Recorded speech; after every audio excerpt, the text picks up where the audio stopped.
안녕하십니까. 공병호TV의 공병호입니다. 살아가는 일은 항상 문제가 기다리고 있고 또 그 문제를 해결해가는 그런 과정입니다. 자연스럽게 현명하게 살아가는 방법이 무엇인가를 그렇게 물으면 그것은 바로 슬기롭게 문제를 해결하는 방법을 찾아내는 것이다, 이렇게 볼 수가 있습니다. 이것은 가정을 책임지고 있는 사람이나 나라를 책임지고 있는 사람이나 마찬가지라고 봅니다. 우리가 첫 번째 던질 수 있는 질문은 문제 해결과 관련해서 현명하게 살아가는 방법이 어떤 것이 있을까? 첫째는 있는 문제를 그대로 직시하는 것이 필요하겠죠. 다음으로는 좋은 일이든 굳은 일이든 간에 문제에 대한 책임을 기꺼이 지겠다, 이런 자세나 태도가 필요할 것이고, 세 번째는 그야말로 사심 없이 문제 해결책을 구하는 일일 것이고, 마지막으로 타이밍, 그러니까 시점을 놓치지 않고 문제를 해결하는 것입니다. 최악의 방법은 그냥 문제를 알면서도 깔아뭉개버리는 것이죠. 시간을 흘려보내는 것은 정말 피해야 될 일이다, 그렇게 봅니다. 다음으로 최근 조국 사태와 문제 해결, 국정 운영에 대해서 살펴보겠습니다. 그동안 집권 세력 가운데서 책임질 만한 사람들이 이번 사태에 대해서 우리도 책임이 있다, 이렇게 답하는 경우를 거의 보지 못했습니다. 놀랍게도 그런 책임을 지겠다는 그런 표현을 만난 경우가 드문데요.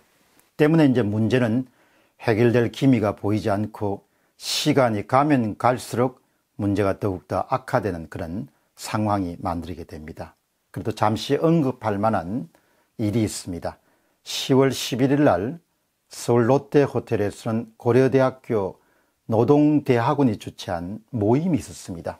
그 모임에서 기조연설을 맡은 더불어민주당의 이인영 원내대표는 그 기조연설에서 이런 이야기를 합니다. 서울 광화문과 서초동에서 열린 그런 조국에 대한 찬반 집회에 대해서 매우 큰 책임감을 느낀다, 그렇게 이야기를 했습니다.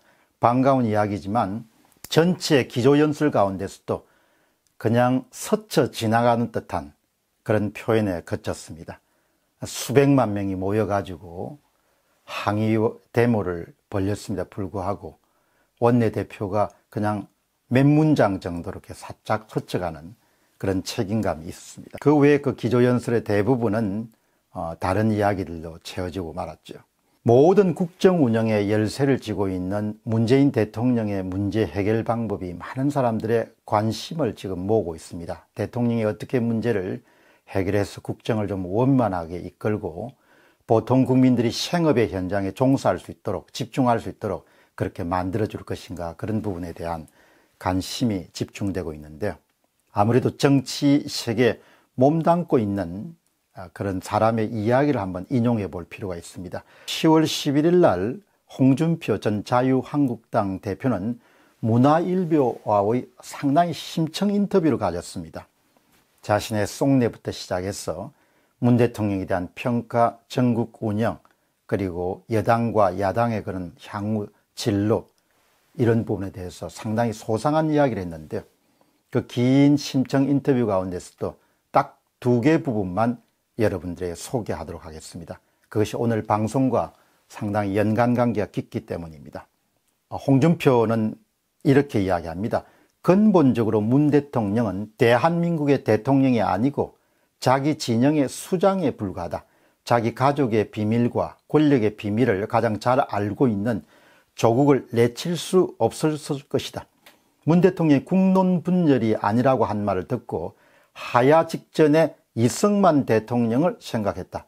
어디서 보고를 받는지 민심을 몰라도 너무 모른다, 이런 직설적인 그런 지적을 했습니다. 홍준표 전 대표의 발언 가운데 가장 주목해야 될 핵심 포인트는 대통령이 아니고 자기 진영의 수장에 불과하다라는 그런 뼈아픈 지적입니다. 그런데 문 대통령은 아마도 수장으로도 선거에 이길 수 있다, 이런 자신감을 갖고 있기 때문에 계산된 행동이라고 봅니다.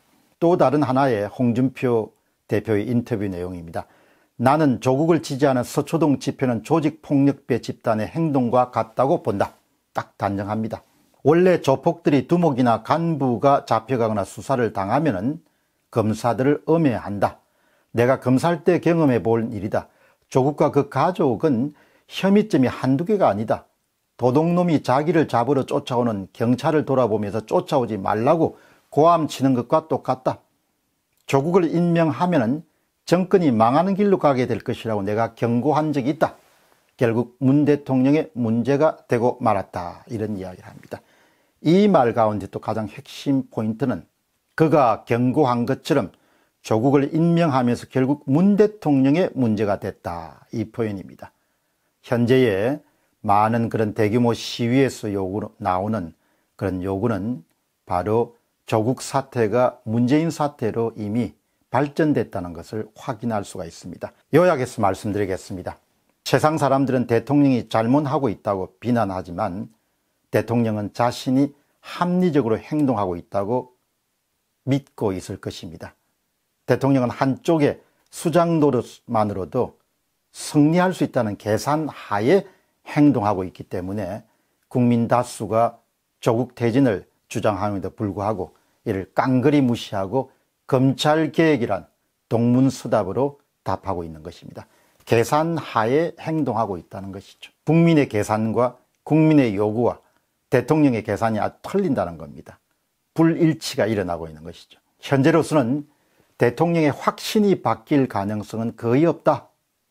거의 없다는 것이죠. 다수 국민들이 분한 마음을 가라앉히고 정치와 담을 쌓고 사는 것이 충돌을 피하는 한 가지 방법 가운데 하나일 것입니다.